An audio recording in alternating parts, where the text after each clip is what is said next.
So Bradford City have today confirmed their 2024-25 retained and release list following our promotion back into League One. And in today's video, I'm going to be reacting to the 6 players that have departed, the couple of players that have been offered new contracts, as a player who's been invited back for pre-season training as well. We're going to discuss it all in today's video. If you do go on to enjoy, please make sure to drop a like on there for me and subscribe to the channel as well if you are new. Can we try and hit 200 likes on today's video? That would be massively appreciated. And don't forget to get your thoughts in down in the comment section down below. Is there any decision that the club have made here that you massively agree with or you massively disagree with? Let's waste no further time and get straight into it. So at 4 PM today, Bradford City put out this article which reads, Bradford City AFC can confirm our retain list ahead of the 2025-26 season. The following players have not been offered new contracts and will be released on June the 30th, 2025. Callum Johnson, Gabe Wadsworth, Jamie Walker, Romany Critchlow, Sam Stubbs and Verden Oliver. The club has activated an option to extend the contract of the following players by a further season: Harry Ibbotson and Zach Hady. The following players are in ongoing discussions with the club: Kieran Kelly, Colin Doyle, Lewis Richards, Richie Smallwood and Sam Walker. And then everybody else does remain under contract for next season. Obviously the 5 loan players have gone back to their parent clubs, being Kayla, Shepherd, Ben, Mellon and Adaramola, and the following players have been invited back for pre-season training, and that is Paul Huntington. So a lot to discuss, a lot to get our teeth stuck into. So the main thing to note here is if all the players that have been offered new contracts do sign, Paul Huntington gets a new contract as well, that would leave us with a 23-man squad. And here is how that squad would look for next season then. So going into it, we could potentially have 4 goalkeepers. We're clearly going to need a couple of centre-halves, obviously with Romany Critchlow being released and Callum Johnson. So I definitely expect some movement in there. Maybe even somebody like a Neil Byrne might potentially move on. We're definitely going to need at least 1 addition in either wing-back position as well. Obviously, if Lewis Richards doesn't stay, then we're going to need 2 in that position. We're definitely going to need another holding midfielder. I would anticipate another number 8 or another number 10 will come in, but not really too much business in there considering the amount of players that we've got there on longer term contracts. I would anticipate Adam Wilson will move on. The same can be said about Tyler Smith. Somebody like Harry Ibbotson will surely go out on loan, but I'd expect at least 1, probably 2 strikers to come in as well. So going back through the list then in a little bit more detail, starting out with the 6 players who have been released. Callum Johnson is a little bit of a shame. I would have liked to have seen him be kept on for next season, but I can understand why we haven't. I think only made 3 or 4 starts in the league, didn't kick a ball for Bradford City until the turn of the new year. Alexander likes his players to be available, so despite him being a pretty decent player, again, injuries have probably killed him in terms of getting a new contract. Gabe Wadsworth, I don't think we really saw much from. He didn't really get much game time, but there's clearly a reason why he's not had his option triggered. I would assume he would do, given that Ibbotson and Hady have also had that, but we've not really seen enough of him, so I can't really comment. Jamie Walker, being a brilliant servant to Bradford City, but now I think is the best time to part ways. Obviously, you would expect him to be one of our bigger earners.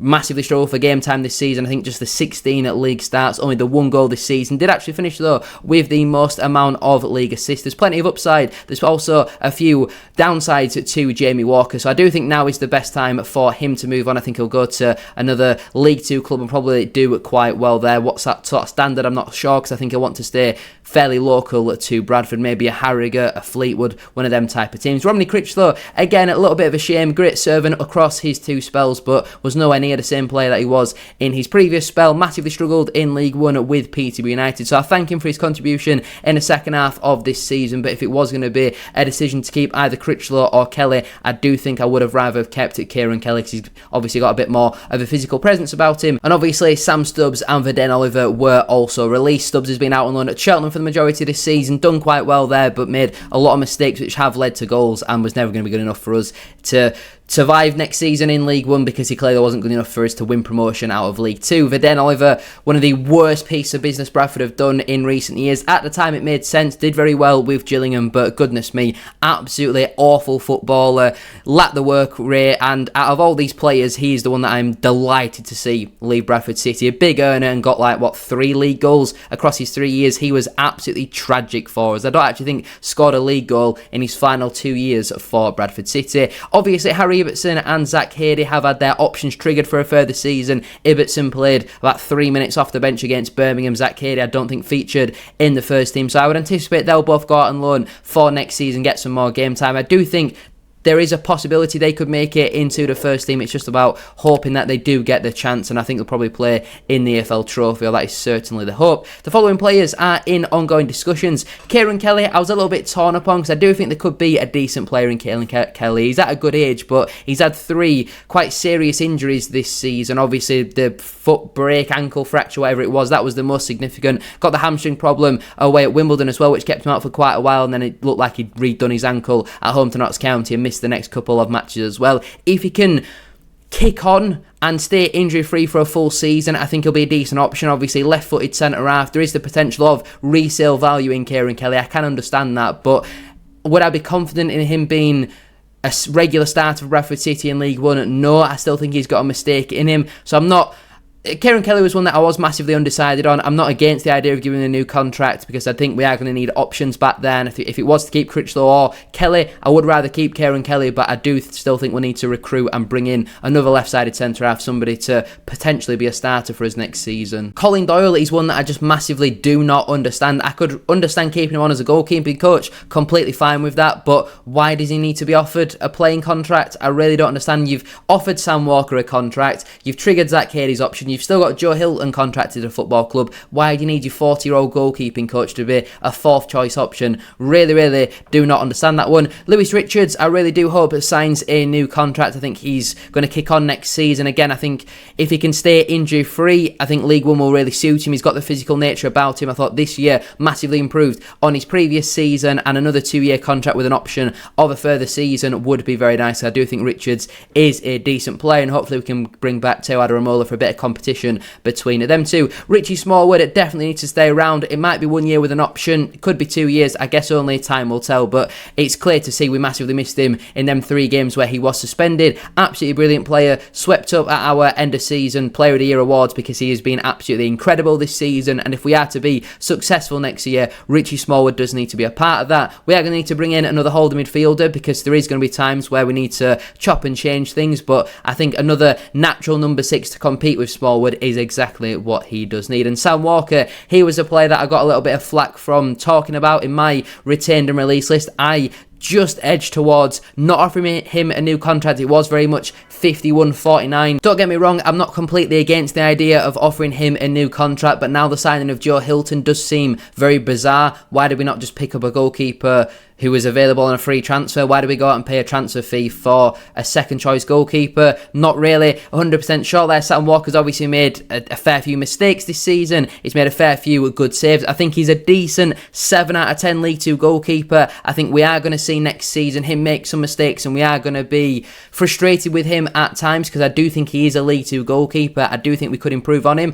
He's not awful. There's certainly worse out there. He's certainly an improvement on Harry Lewis, but my personal opinion is I think we could have upgraded on Sam Walker for me. We'll quickly go through the players who are still contracted with the football club and under contract for next season. Adam Wilson, I definitely think will move on this summer, whether permanently or on loan once again. Aidan Baldwin, I know some of the fans are still a little bit divided about him given what happened against Doncaster, but I wouldn't expect to see him be moved on in all honesty. People like Patterson, Cook, Sarsvik, Point and Halliday, they're all going to play a big part for us next season. Callum Kavanagh might be a bit of an interesting one. I wouldn't be surprised to see him maybe go out on loan in January. I do think there's a very good player in Callum Kavanagh, but he needs game time to be able to develop, and I think with Cook returning from injury, we're definitely going to bring in 1, maybe 2 strikers this summer. I wouldn't be surprised to see him maybe go out on loan. Clark Adore, again the most frustrating man in football, all the talent in the world, but just never shows it on a consistent enough basis, and I do think this summer will be sold or loaned out once again. George Lapsey, I think, will be a bench player for us next season. Joe Hilton, like I mentioned, seemed a very strange signing. Why do we pay money for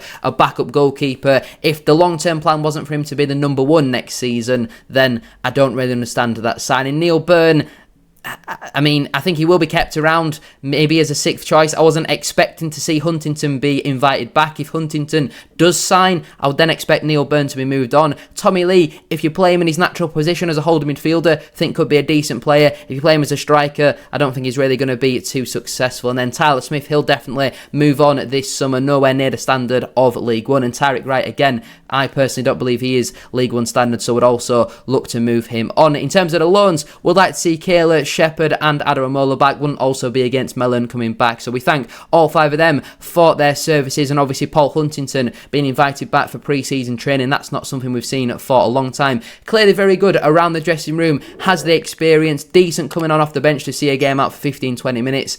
Would that be good enough in League 2? Not 100% sure. I think the physical demands could maybe catch up with him a little bit at that level, but I'm not completely against him staying around for another year if Neil Byrne is to move on. I don't think you can have both. It's one or the other, and you go out and bring someone like a Ryan Sweeney in for Burton, for example. And there we go then. Here is how Bradford City squad is potentially going to line up for the 2025-26 season. Lots of transfer business still to be done. Obviously, if all that business does happen, it leaves us with a 23-man squad. I think we need at least 8 signings going into next season, so I would expect a few departures as well. There's nothing that I'm completely massively against. There's no massive shocks and decisions in there, but I personally believe we have now outgrown the likes of Sam Walker, definitely the likes of Colin Doyle, maybe even Kieran Kelly because of his injuries and how poor he has been at times this season, whereas prior to his injury, I thought he was probably our best centre-half. But obviously, we've got to trust Graham Alexander, David Sharp and the rest of the recruitment staff. When